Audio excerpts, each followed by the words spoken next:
What if the Roman Empire discovered the steam engine, not in the 18th century, but in the first? What if Rome industrialized before it even fell? Imagine it. Legionnaires transported by rail, aqueducts feeding factories, and a world reshaped, not by British coal but by Roman ambition. History as we know it would melt into steam.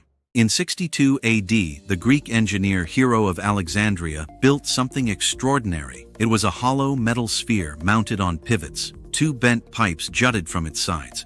When water inside was heated, steam jetted out, and the sphere began to spin. It was the Aeolipile, the world's first known steam engine. A toy, a curiosity, but not a revolution.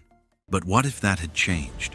What if a Roman emperor, say Hadrian, saw the Aeolipile not as novelty, but as opportunity?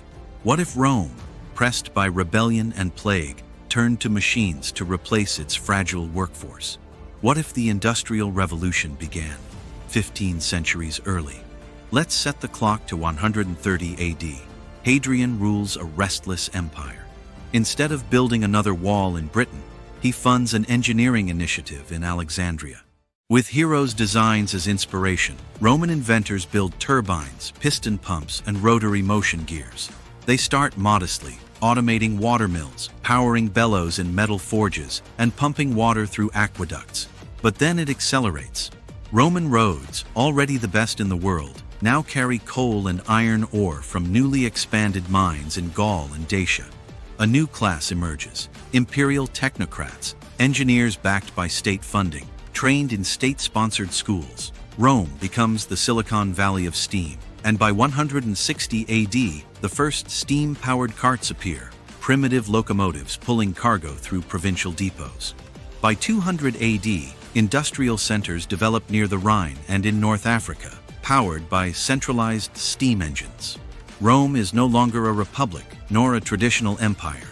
It is the world's first technocratic superstate. In our real timeline, the Roman Empire splintered in the 5th century under pressure from Germanic invasions, internal decay, and overstretched logistics. But in this alternate timeline, that never happens.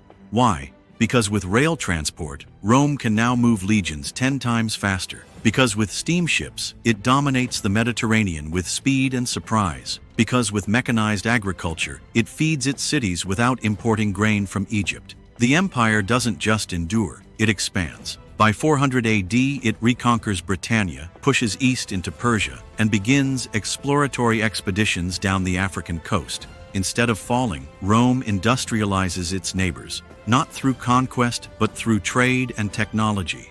A pax machina, a piece of the machine, settles over Eurasia, quiet, beneath the roar of pistons. But there's a cost.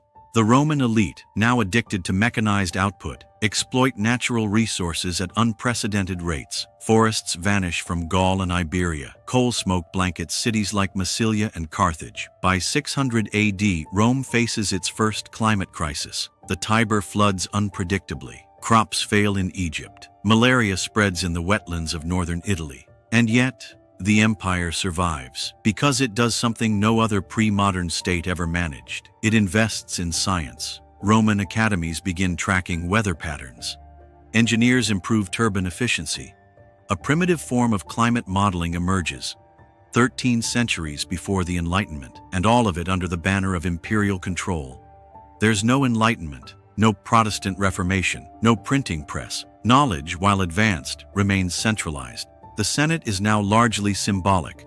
Real power lies in the office of technologia. They govern not by ideology, but by data and output. The gods of Rome have been replaced by the cult of reason. In our timeline, after Rome fell, Europe descended into centuries of fragmentation and stagnation, the so-called Dark Ages. By 800 AD, Rome launches a manned airship, a hydrogen-filled balloon built by Alexandrian descendants of Hero. By 1000 AD, transatlantic expeditions begin, not by Columbus, but by Roman explorers, with steam-powered ships and celestial navigation. By 1800, Earth is already interconnected, not by empires, but by systems.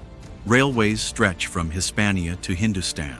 A submarine telegraph line links Alexandria to Nova Roma, a colony on the east coast of North America. Power resides in Constantinople. A capital rebuilt not in marble, but in iron and glass. The world is run not by the people, but by engineers. Progress is worshipped. Humanity advanced, but at a cost, because sometimes it's not the power of machines that changes history, but the wild, unpredictable will of people.